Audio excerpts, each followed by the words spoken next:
The stars looked different in this part of space, and Captain Jake. Morrison knew something was wrong the moment the Wanderer dropped out of faster-than-light travel. The navigation systems showed coordinates. That should not exist, and the energy readings. On every screen pulsed with patterns that made no sense according to any physics he had learned in his 20 years of service. Lisa Hayes stood beside him on the bridge with her arms crossed and her dark eyes scanning the displays with the intensity that had made her the best first officer in the human deep space fleet. She touched the communications panel and opened a channel to engineering, where Ben Carter was probably already tearing apart the sensor arrays to figure out what was happening. Ben's voice came through, scratchy and frustrated, as he reported that the ship's instruments were detecting energy signatures that operated outside normal electromagnetic spectrum ranges, and he used words like quantum displacement and dimensional, bleeding that made even the science officers nervous. Amy Rodriguez at the science station was running analysis programs that kept crashing because the data they collected violated too many fundamental constants. The anomaly that had pulled them into this region had vanished the moment they arrived, and now the Wanderer floated in a space where distant nebulas glowed with colors that human eyes should not be able to perceive, and where the very fabric of reality seemed thinner somehow. Jake ordered the crew to battle stations, not because he saw a threat, but because everything about this situation screamed danger in a way his instincts could not ignore. That was when the ships appeared, and they did not follow any design philosophy that human engineers would recognize. The vessels seemed to be grown rather than built, with organic curves and surfaces that rippled like living skin, and they moved through space without any visible propulsion, leaving trails of energy that looked like colored smoke. 3 of them surrounded the Wanderer in a formation that was clearly meant to contain rather than attack, and Jake felt his jaw tighten as he realized humanity had just made first contact with something far beyond their understanding. The largest ship transmitted a signal that bypassed all communication protocols and appeared directly on every screen in the Wanderer as a holographic projection that showed a being made of swirling darkness with eyes that glowed like dying stars. The creature spoke, and the translation came through perfectly, as if the language barrier simply did not exist for these beings. The entity introduced itself as High Majester, Zetherone of the Voltesh and representative of the Coalition of Ascended Realms, and its voice carried weight that made the air feel heavy.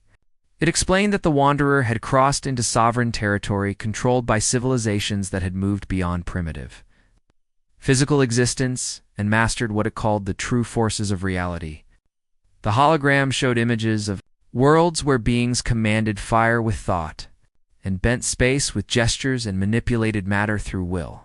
Alone, Lisa stepped forward and introduced herself as Commander Hayes and requested permission to establish formal diplomatic contact between humanity and the Coalition.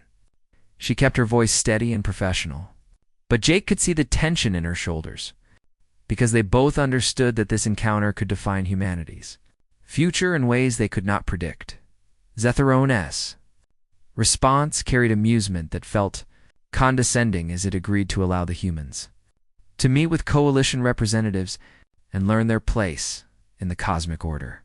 The phrase "learn their place" made Jake's hands curl into fists, but he forced himself to remain calm, because starting a conflict with beings who could apparently rewrite physics was not a survival strategy. The Coalition ships opened a corridor of shimmering energy, and the Wanderer had no choice but to follow through into a region of space that contained dozens of alien vessels and orbital structures that defied every engineering principle.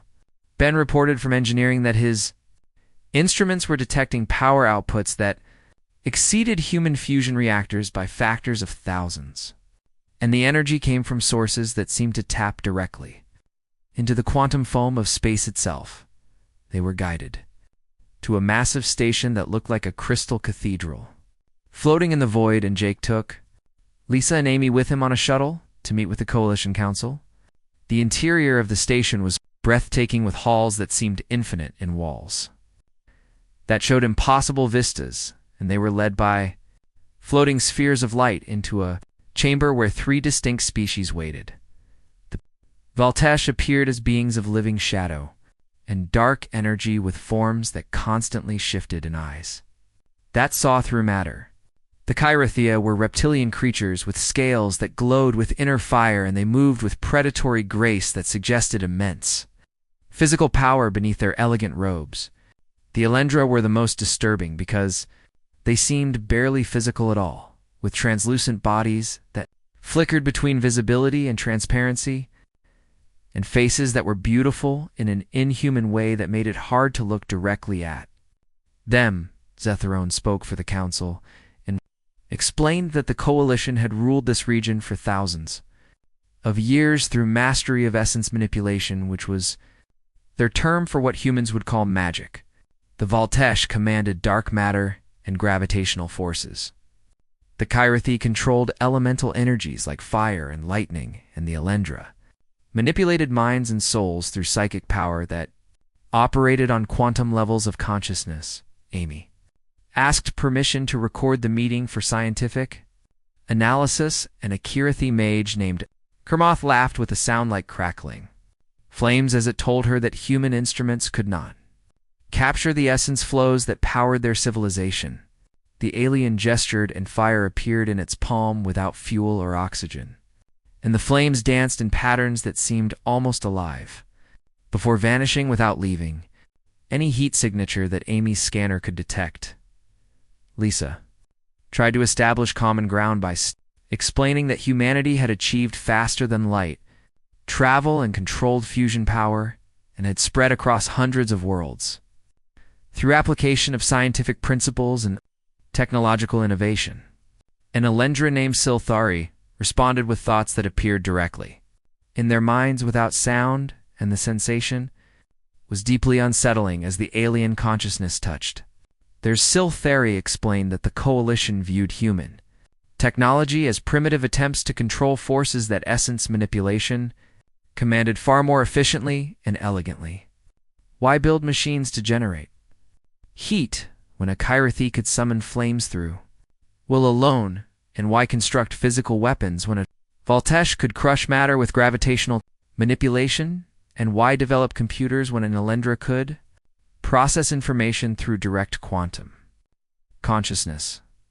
The council offered humanity a choice, presented as generous opportunity, but feeling more like an ultimatum. Humans could accept coalition guidance and begin the long process of abandoning their crude technology in favor of learning true power through essence manipulation, or they could reject the offer and find themselves isolated in this region with no allies and no protection against the many dangers that existed beyond coalition borders. Jake asked how long humanity had to consider, and Zetherone granted them 7 planetary rotations of the nearest habitable world, which translated to roughly 10 Earth days. The coalition made clear that this was not negotiable, and that humanity's response would determine whether they were welcomed as students or dismissed as irrelevant primitives who would eventually be absorbed or destroyed by the realities of this new region. The meeting ended, and Jake led his officers back to the Wanderer, with minds full of impossible images and threats, wrapped in diplomatic courtesy. As the shuttle docked and they returned to the bridge, Ben was waiting with analysis that confirmed what they had all feared. The coalition's power was real and overwhelming, and if humanity rejected their offer, there was no guarantee that the Wanderer, or any human ship, could survive in this space where the laws of physics bent to alien will.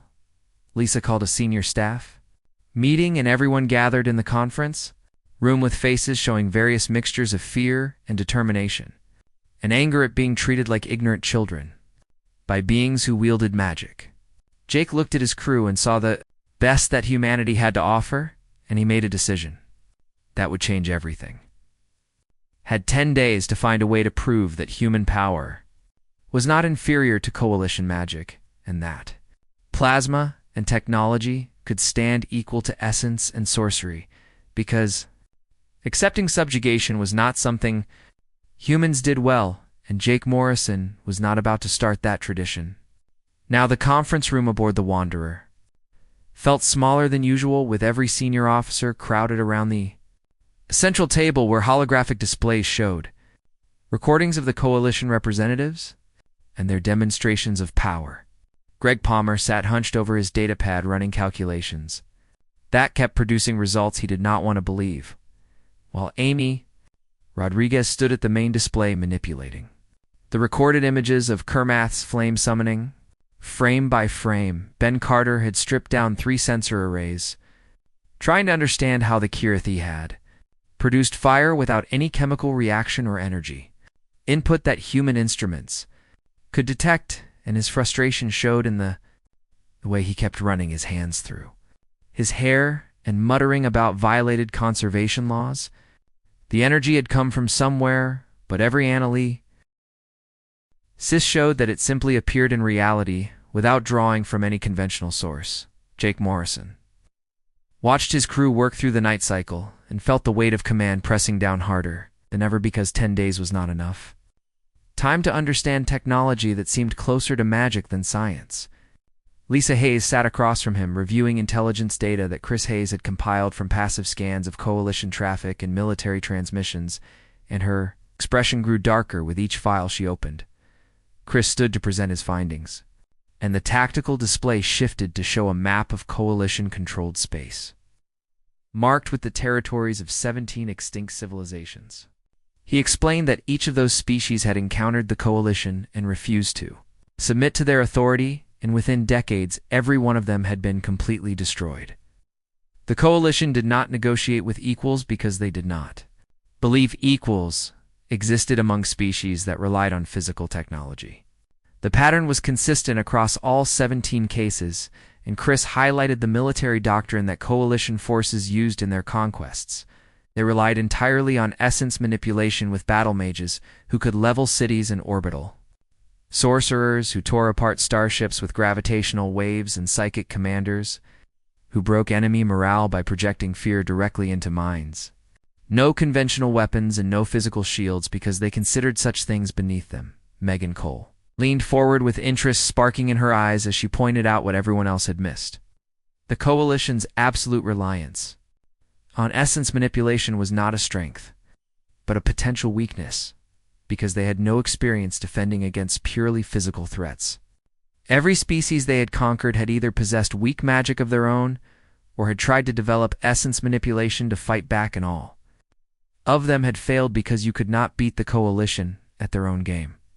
But humanity had no magic at all, and that might be the advantage they needed because human weapons operated on completely different principles that Coalition defenses were not designed to counter.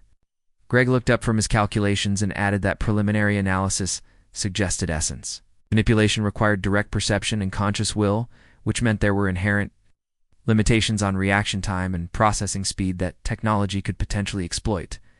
Jake made a decision that could get people killed, but sitting idle was not an option. He authorized a covert reconnaissance mission to observe Coalition military operations up close and gathered data on exactly how their combat magic functioned in practice. Lisa volunteered to lead the team and selected Danny right from the security detail because his special forces background made him ideal for stealth operations. They took a small scout ship equipped with the most advanced sensor suite that Ben could assemble in 6 hours and headed toward a Coalition military outpost on a moon orbiting the 4th planet in the system. The outpost existed to train new battle mages and conduct live fire exercises, which meant they would see essence manipulation used at full combat intensity. The scout ship approached using minimal power and exploited the fact that Coalition sensors were designed to detect essence signatures rather than conventional matter. Human stealth technology that relied on radiation absorption and thermal dampening. It's effectively invisible to beings who had spent millennia looking for magical energy patterns. Lisa brought the ship into a stable orbit behind a cluster of debris and deployed passive monitoring equipment while Danny set up visual recording from a concealed position on a nearby asteroid. They did not have to wait long before the exercises began, and what they witnessed was both terrifying and enlightening. Kyrathi battle mages materialized on the moon's surface in groups of 5 and began attacking designated target zones with coordinated elemental assaults. Fire and lightning and sheets of ice manifested from nothing and tore through armored structures that would have withstood human explosives. Amy monitored the sensor feeds from the ship and called out observations that Lisa recorded for later analysis. Each magical attack produced a brief energy spike that preceded the visible effect by approximately 2 seconds, and the mages had to maintain visual contact with their targets throughout the casting process. When one Kyrothi attempted to hit a target behind a barrier, the spell failed completely because line of sight was broken. The training exercise escalated when Voltesh gravity manipulators joined and demonstrated their ability to crush objects through dark matter concentration. They raised their arms and space itself seemed to contract around the targets, until metal and stone collapsed into dense spheres. But Danny noticed that the gravitational effects took nearly 5 seconds to reach full strength, and during that build-up phase, the Voltash had to remain stationary and focused. The most disturbing part came when an Elendra psychic commander arrived and projected waves of terror across the training ground that made even the Kyrathi warriors stumble and lose concentration.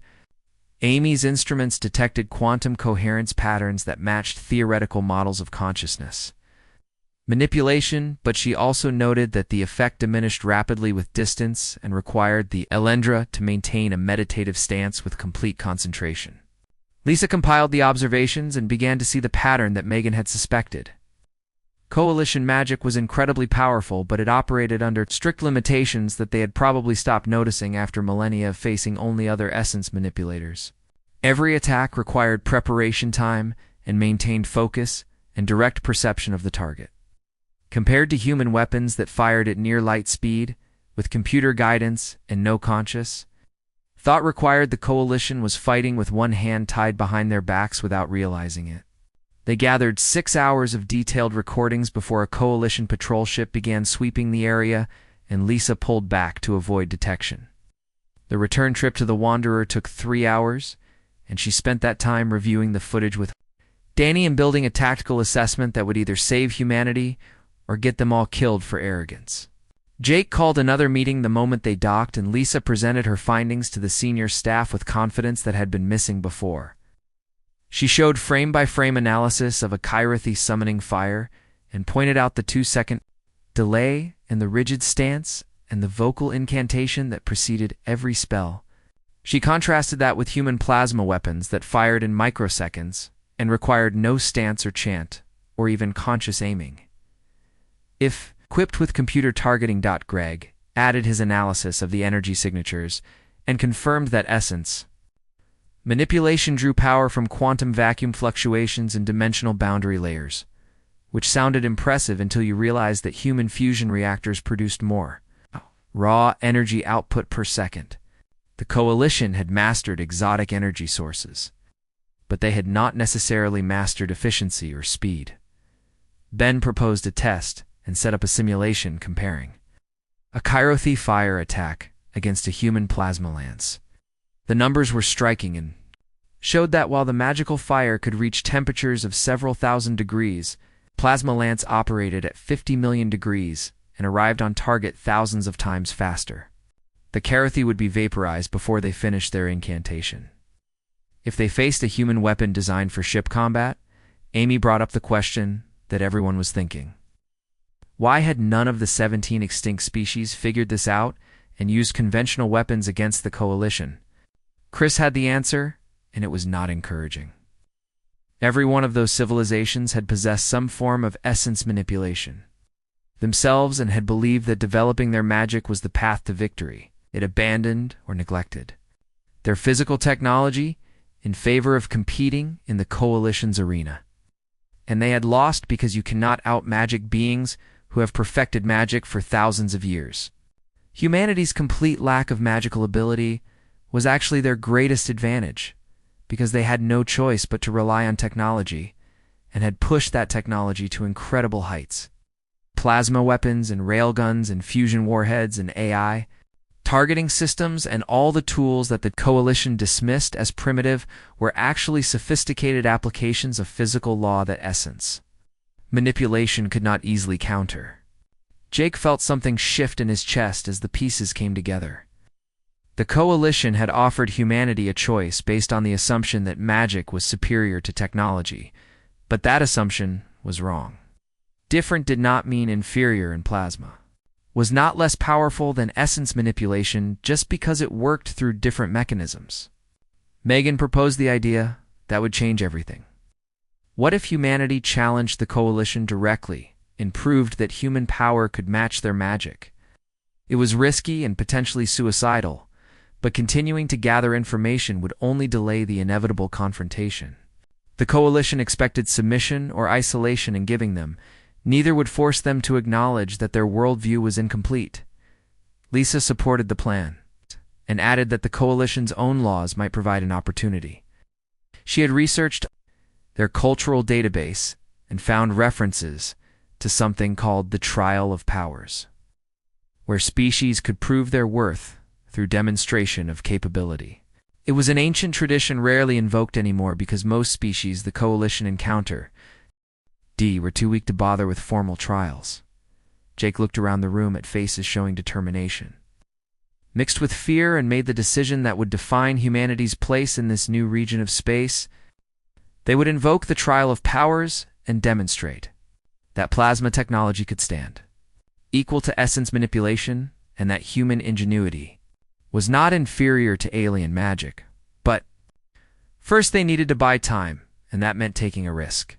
That made even Lisa nervous. Jake ordered Chris to send a message to the Coalition Council requesting an extension of the decision period on grounds that humanity needed to consult with their home government. It was a delaying tactic, and everyone knew it, but it might give them the extra days needed to prepare for what came next. The response came within hours. It was not what they expected. Coalition forces had captured a human survey team on a nearby asteroid and charged them with illegal essence harvesting. Lieutenant Kevin Ross and 4 scientists were being held for execution as an example of what happened to species that violated coalition law. The situation had just become critical, and Jake realized that time for preparation had run out. The transmission from the coalition outpost showed Lieutenant Kevin Ross and his survey team and energy restraints that glowed with the sickly green color of Voltesh, essence manipulation, and Jake Morrison felt his anger rise as Zetheron's holographic form appeared to deliver the charges. The humans had been collecting mineral samples from an asteroid that the coalition claimed as sovereign territory, and their actions constituted theft of essence, infused materials which carried a death sentence under coalition law. Lisa Hayes stood rigid beside the captain's chair, and her voice was ice when she pointed out that the Wanderer had received no information about territorial boundaries and that the survey team had no way of knowing they were violating any laws. Zetheron responded with indifference that ignorance of coalition law was not an acceptable defense, and that the executions would proceed in 2 planetary rotations as a demonstration of what happened to primitive species that overstepped their place. The hologram vanished, and Jake turned to his senior staff with a decision already forming. They could not allow Kevin and his team to die, and waiting for diplomacy to work was not an option because the coalition had already made clear that human lives meant nothing to them. Ben Carter suggested a rescue operation, but Chris Hayes shook his head and explained that the outpost was protected by 3 battle mages and 2 Voltesh gravitational manipulators, and any direct assault would fail.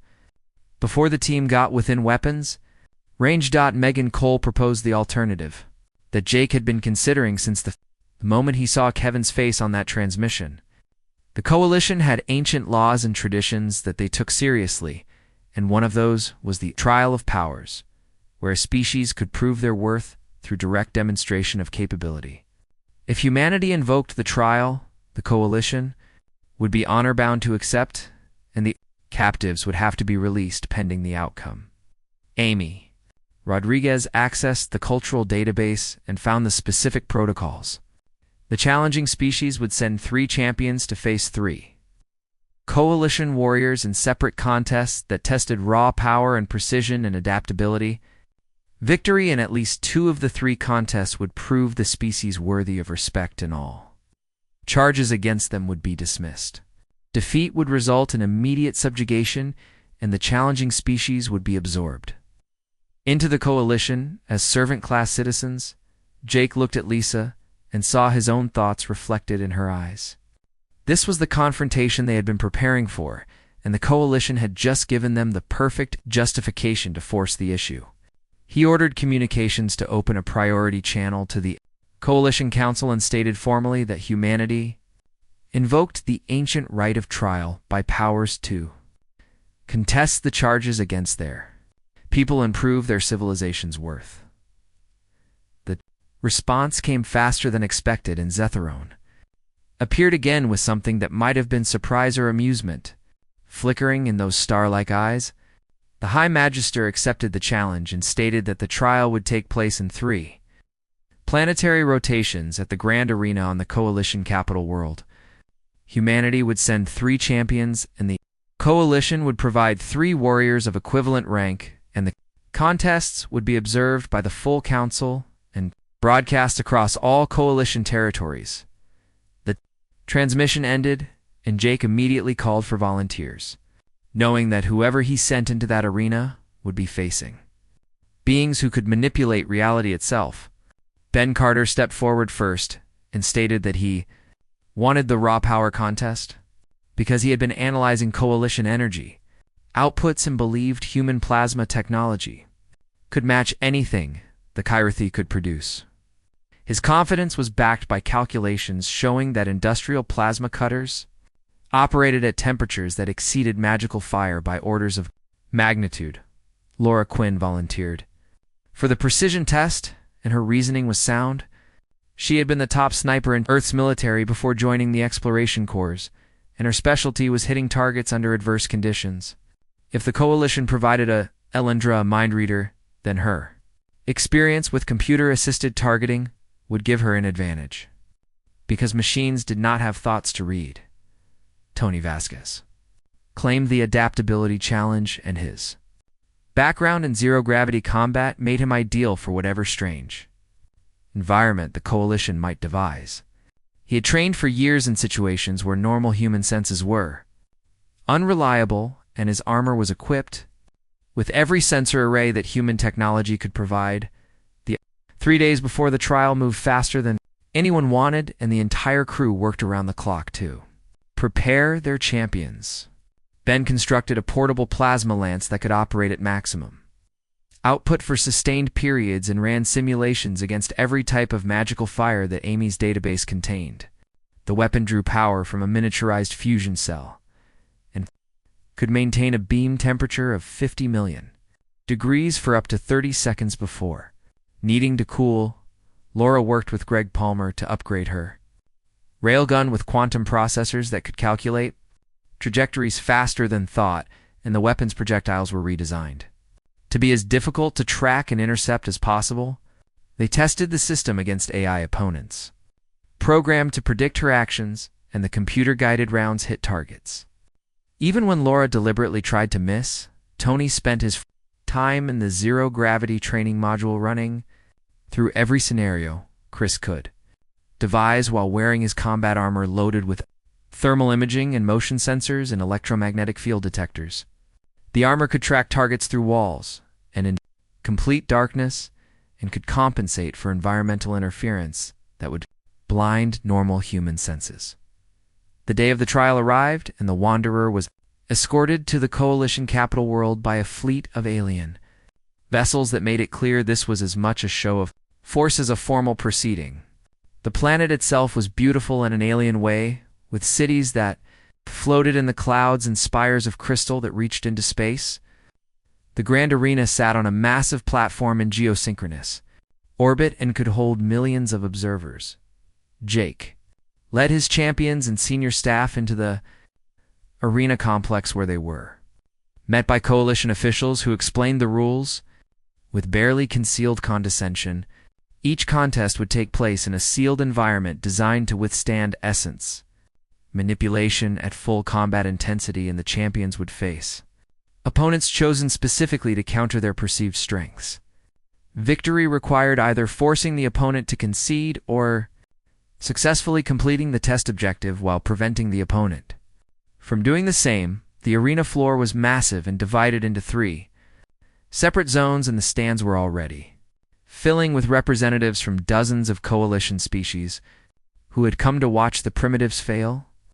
Jake saw Zetherone seated in the central observation box, flanked by senior members of all 3 dominant species, and the anticipation in the air was thick enough to taste.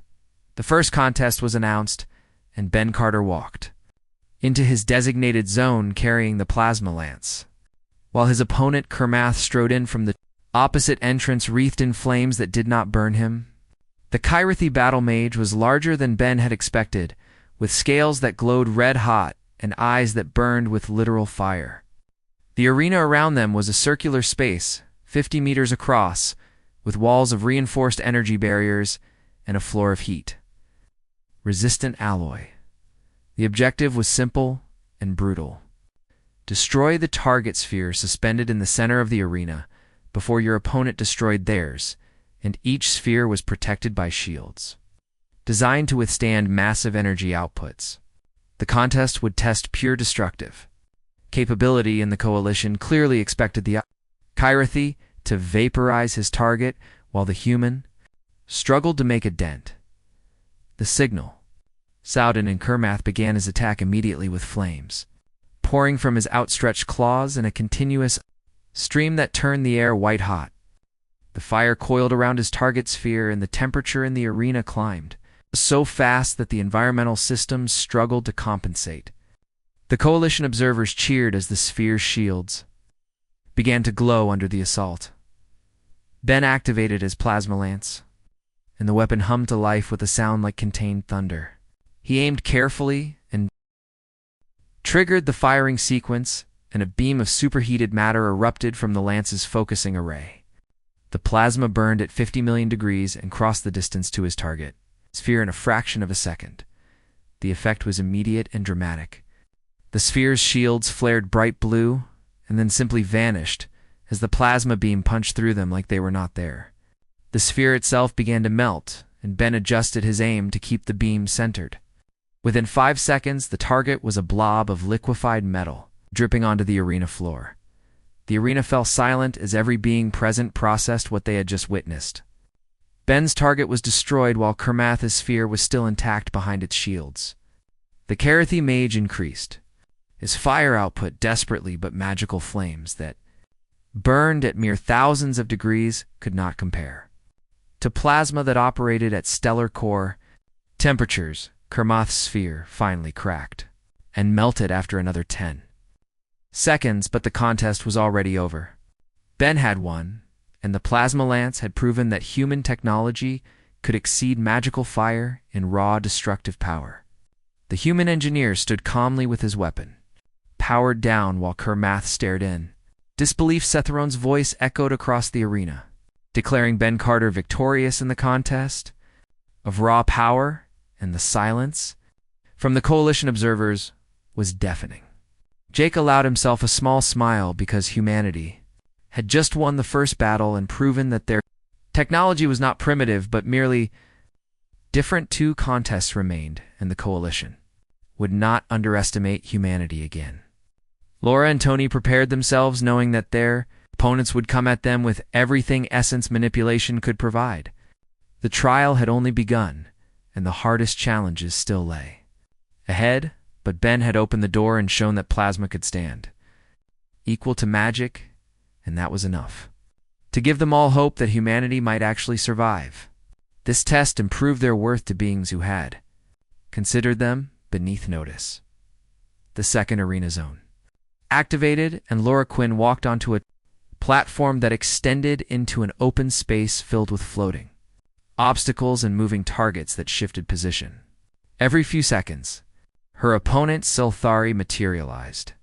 On the opposite side, in the Elendra's translucent form flickered between solid and ethereal as those inhuman eyes focused on the human sniper with an intensity that made Laura's skin crawl. Contest objective appeared on displays around the arena and Jake. Morrison read it with growing concern. Each champion had to hit 20 moving targets scattered throughout. It's a three-dimensional space while their opponent actively worked to prevent them from succeeding. The targets were small and fast, and changed direction unpredictably. Siltheri would be able to read Laura's thoughts and predict her shots before she took them, and could use telekinesis to deflect projectiles mid-flight. Lisa Hayes gripped the railing of the observation platform and whispered that this contest seemed designed specifically to counter human advantages because what good was technology when your opponent could literally read your mind and move objects with thought alone. Ben Carter stood beside her, still holding his plasma lance, and pointed out that Laura had not volunteered blindly and must have a plan too. Deal with psychic interference. Laura raised her railgun, and the weapon's sleek design drew interested murmurs from the coalition. Observers who had never seen anything quite like it. The gun was connected by neural link to her combat visor, which displayed targeting. Information fed from quantum processors built into the weapon's frame. She took a breath and focused on the first target, knowing that Siltheri was already inside her mind, reading her intentions. The Elendra's mental touch was cold and invasive, and Laura felt her thoughts being examined like files in a database. She aimed at a target to her left and felt Siltheri preparing to deflect the shot telekinetically. Laura pulled the trigger, and the railgun fired a hypersonic projectile that crossed the arena in a fraction of a second. Silthari's telekinetic push came too late, and the round struck the target dead center, marking it as destroyed. The Elendra's form flickered with what might have been surprise, and immediately focused harder, trying to predict the next shot. Laura aimed at another target, and, again, felt the mental intrusion reading her decision, but this time she let the weapon's AI take over. Targeting. The quantum processor selected a target based on probability, calculations, and trajectory analysis, and fired without Laura making a conscious decision. Her fingers squeezed the trigger on reflex, responding to a neural impulse from the gun's computer interface. The shot hit home before Silthari could react, because the Elendra had been reading Laura's mind and found no intention there, because the human had not chosen the target. Understanding rippled through the arena as coalition observers realized what was happening. The human was not aiming her weapon through conscious thought, but allowing a machine to make targeting decisions faster than psychic powers could intercept. Siltheri could read minds, but could not read the calculations of a quantum computer operating millions of times faster than biological thought. Laura fell into a rhythm with her weapon's AI and let the computer select targets, while she simply provided the physical action of pulling the trigger. Shot after shot rang out and targets exploded in sequence while Silthari struggled to even begin deflecting the projectiles. The Elendra tried shifting strategy and began targeting Laura's own projectiles with telekinesis, but the rounds moved at hypersonic speeds and required precise timing to intercept. Silthari managed to deflect 3 shots through sheer psychic power, but the effort was clearly taxing, and the Elendra's form began to lose coherence as concentration wavered. Laura's target count climbed to 15, then 18, then 20, and the contest was over before Silthari had destroyed even 5 targets. The arena erupted in confused noise as coalition species argued about whether using a machine to aim constituted cheating or a legitimate strategy. Zitharan consulted with other council members and then declared that no rules had been violated, because the human champion had still been the one pulling the trigger and making the choice to fire. Laura Quinn was declared victorious in the contest of precision. Jake felt tension release from his shoulders, because humanity had now won 2 of 3 contests, which meant they had already proven their worth according to trial law. But he knew the coalition would not accept defeat gracefully, and the final contest would be the hardest of all. Tony Vasquez entered the 3rd arena zone and found himself in a zero-gravity environment, filled with debris and obstacles that created a complex 3-dimensional maze. His opponent, Drathker, appeared as a shadow that moved between solid objects without apparent effort, and the Voltesh warrior's ability to phase through matter made him nearly impossible to track by normal means. The objective was straightforward in concept, but brutal in execution. Each champion carried a marker device that would register a hit to touch their opponent, and first to score 5 touches would win. The environment was designed to favor beings who could become invisible and intangible, while putting physical opponents at severe disadvantage. Tony activated his combat armor's full sensor suite, and his helmet display lit up with overlays showing thermal signatures and electromagnetic field disturbances and motion tracking data. Drathker vanished from normal sight immediately and became a ghost moving through the debris field without making sound or leaving traces that human eyes could detect. But Tony's sensors caught something that eyes could not see. Every time Drathker phased through an object, there was a brief quantum disturbance that registered on the electromagnetic scanners. The Voltesh warrior was not truly invisible, but simply operating outside normal visual spectrum, and technology could track him through the signatures he left behind. Tony used his armor's maneuvering thrusters to move through the zero-gravity environment with precision that came from years of training. He followed the sensor data and tracked Drathker's position even when the alien was completely phased out of normal reality. The first touch came when Tony predicted the Voltesh warrior's path and placed his marker device exactly where Drathker would rematerialize. Voltesh warrior flickered back into visibility with clear surprise and immediately phased again, trying to shake the human's tracking.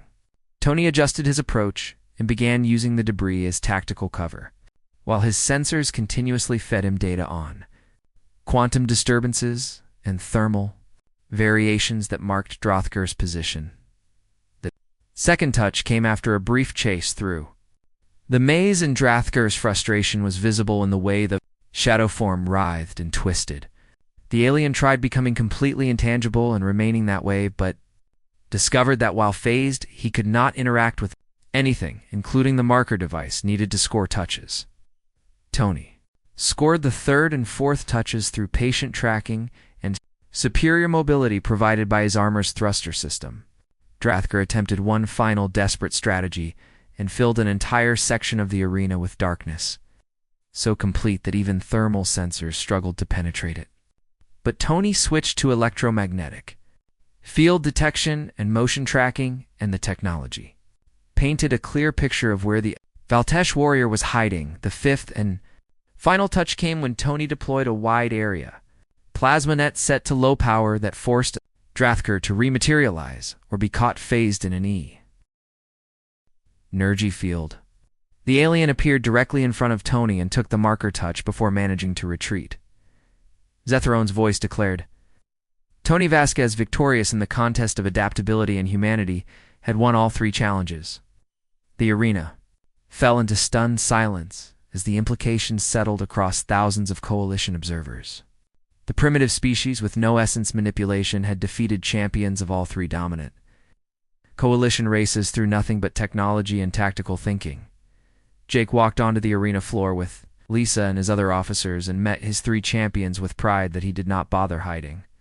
Ben and Laura and Tony had proven that human power was not inferior to magic, and that plasma and computers and sensors could match everything essence manipulation could provide. The Coalition Council gathered in the observation box, and Jake could see heated arguments breaking out among the various species representatives. Some looked angry, while others seemed confused, and a few appeared thoughtful, as if reconsidering long-held assumptions about the nature of power. Zetheron descended to the arena floor, and the High Magister's form seemed less imposing than before. The Voltesh leader approached Jake directly and spoke words that echoed across the arena for all to hear. Humanity had proven themselves worthy through victory and trial by combat, and all charges against the captured survey team were dismissed. Furthermore, the Coalition acknowledged that human civilization possessed power equal to essence manipulation through different means, but Jake could see that acknowledgement did not equal acceptance in the eyes of many Coalition members. The arena observers were leaving in groups, and their conversations suggested that this defeat had shaken the foundations of beliefs held for millennia. The coalition had built their entire society on the assumption that essence manipulation was the ultimate expression of power and humanity, had just proven that assumption wrong. Lisa asked quietly what happened next, and Zetherone responded that humanity would be granted provisional status as an independent civilization with the right to maintain their territory and technology. However, the High Magister warned that not all coalition members would accept this decision peacefully, and that humanity should expect challenges from factions who felt threatened by the implications of today's events. Jake accepted the terms, knowing that this was only the beginning of a much longer struggle. Humanity had won the right to exist as equals, but now they had to figure out how to maintain that position in a region of space controlled by beings who could bend reality. The trial had proven that plasma could stand against magic, but the real test would be building a future where both could coexist. Kevin Ross and his survey team were released and returned to the Wanderer, where they received medical treatment and debriefing. The entire crew gathered to watch recordings of the 3 contests, and morale soared as they saw their champions defeat coalition warriors who had seemed invincible just days before. But Jake Morrison stood on the bridge looking at the coalition capital world and wondered what they had really won.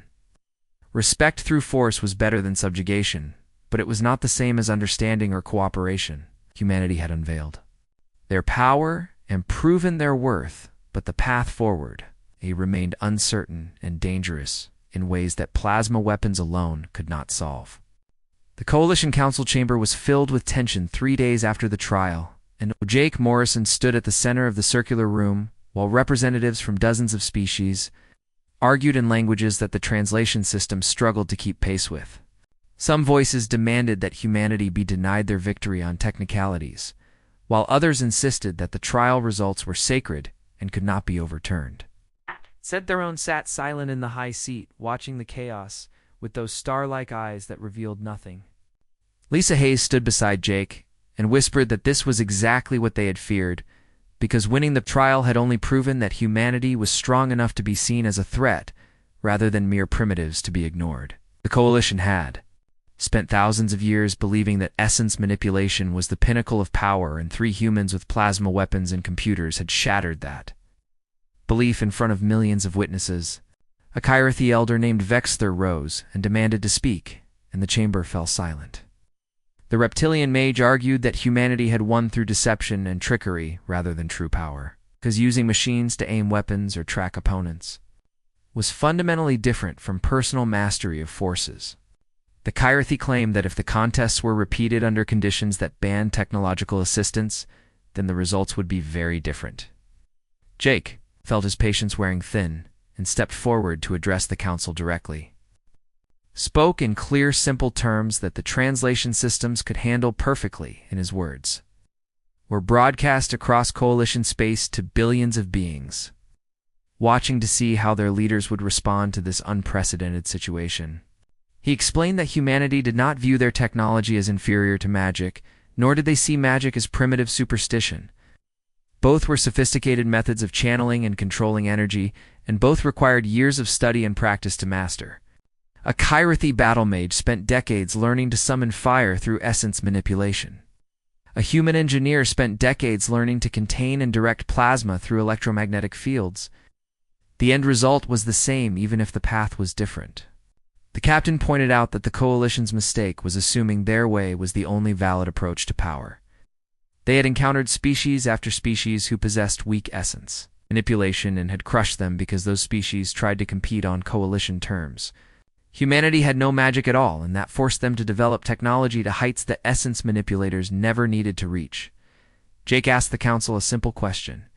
If a Kyrathi could summon fire through will, and a human could produce hotter fire through a plasma lance, then which method was truly superior? The answer was neither, because both accomplished the goal of producing heat, and the only difference was the mechanism.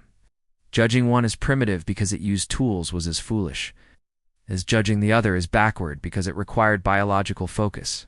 Greg Palmer stepped forward with Jake's permission and projected holographic displays showing the mathematics behind both essence manipulation and plasma technology.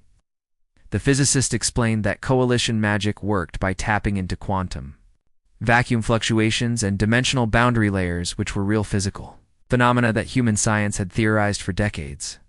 The coalition had found a biological method to access these forces while humanity had developed mechanical methods, Amy Rodriguez added. Her analysis showing that the energy outputs were comparable between magical attacks and technological weapons.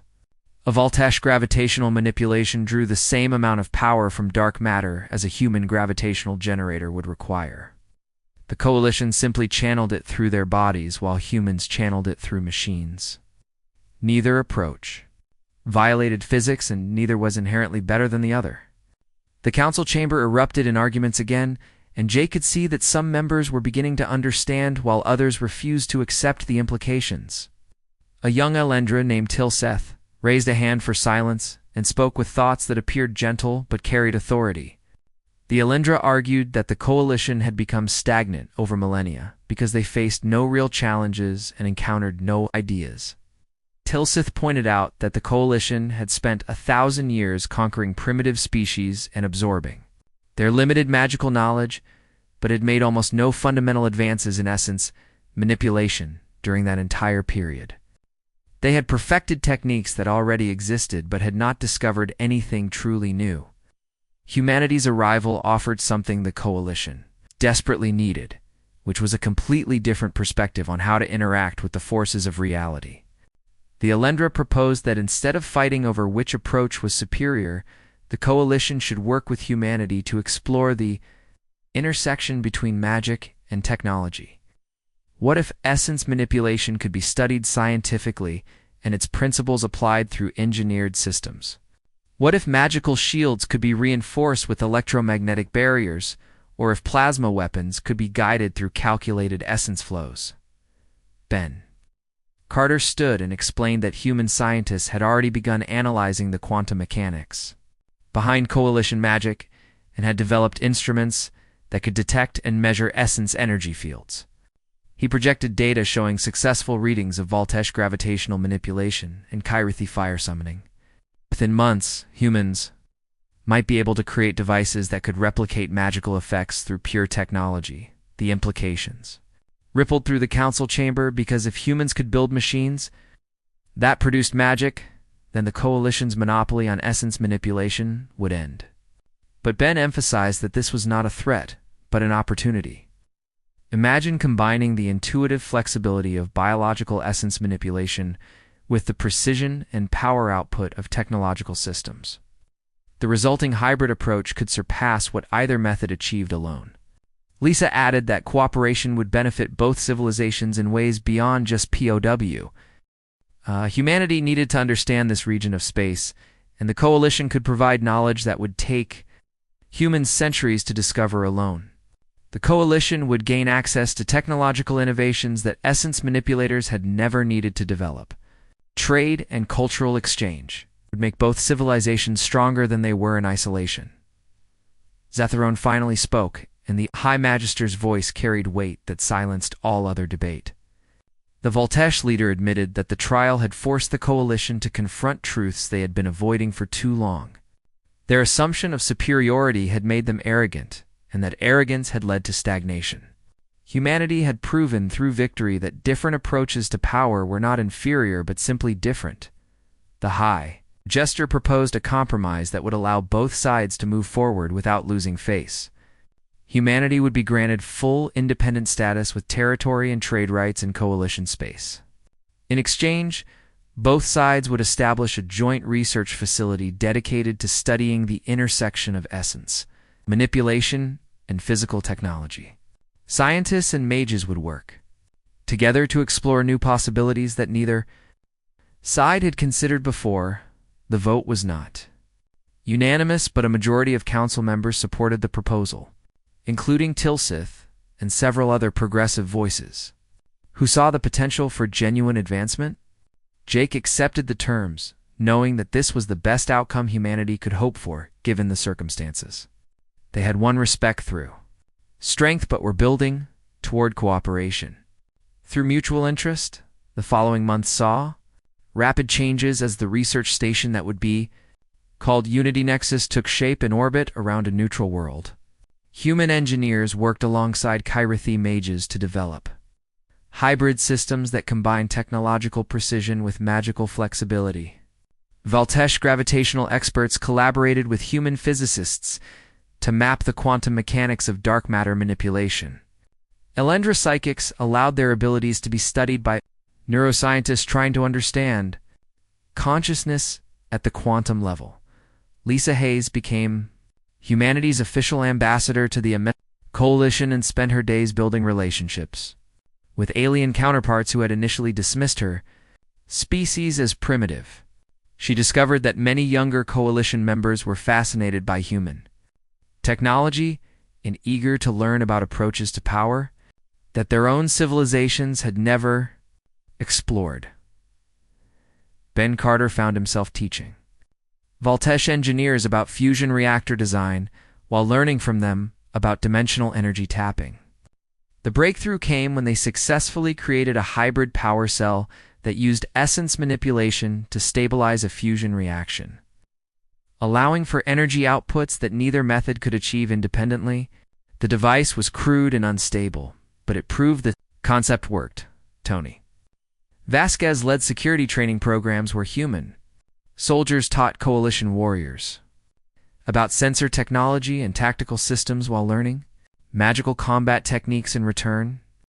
The cultural exchange went both ways, and both sides benefited from exposure to completely different ways of thinking about conflict and defense.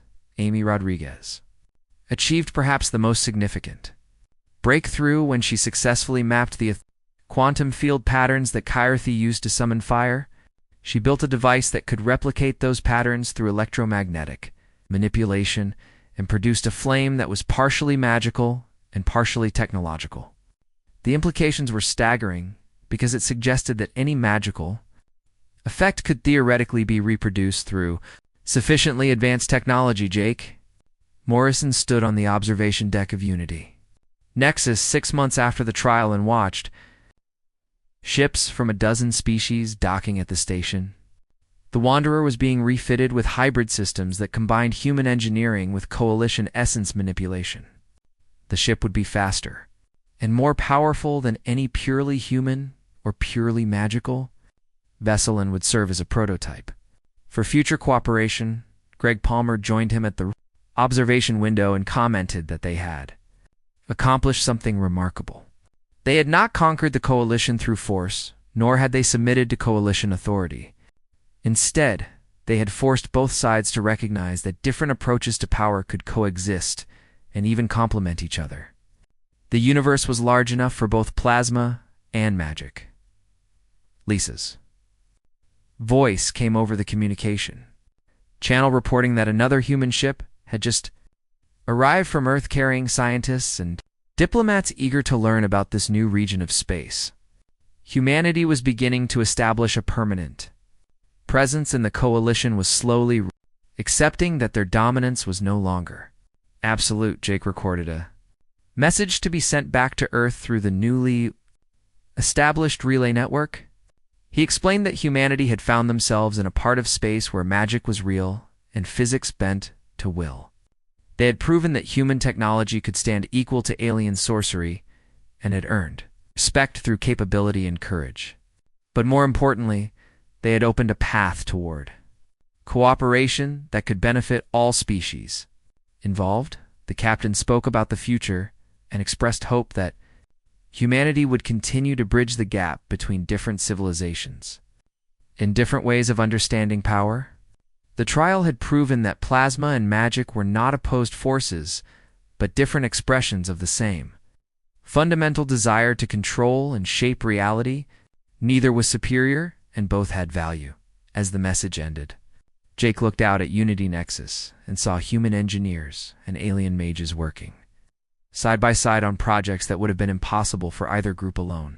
The station represented something new in coalition space, which was the idea that cooperation was stronger than conquest and that diversity of approach led to innovation rather than conflict.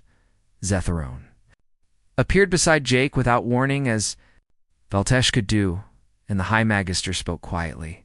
The alien admitted that humanity had taught the Coalition a valuable lesson about the nature of power and the danger of assumptions. The Coalition had believed for millennia that essence manipulation was the ultimate achievement, and that belief had made them blind to other possibilities. Jake responded that humanity had learned their own lesson about humility because they had assumed that any sufficiently advanced species would follow technological paths similar to human development. Discovering magic was real had been as shocking for humans as discovering effective technology had been for the Coalition. Both sides had needed to expand their understanding of what was possible. The High Magister extended what might have been a gesture of respect and stated that the Coalition looked forward to seeing what humanity would accomplish in this new region of space. Jake accepted the gesture and replied that humanity looked forward to learning from civilizations that had mastered forces humans were only beginning to understand. Unity Nexus continued its work in the future. Remained uncertain, but the foundation had been laid for something unprecedented in Coalition history. Two fundamentally different approaches to power had met, and instead of one destroying the other, they had begun to merge into something greater than either alone. Plasma and magic working together to push the boundaries of what any civilization could achieve. Humanity stood unveiled, not as conquerors or servants, but as equals who brought new perspectives to an ancient civilization. The universe was richer for the diversity in both humans and Coalition members were beginning to understand that not all power was equal, because true strength came from recognizing that different paths could lead to the same destination.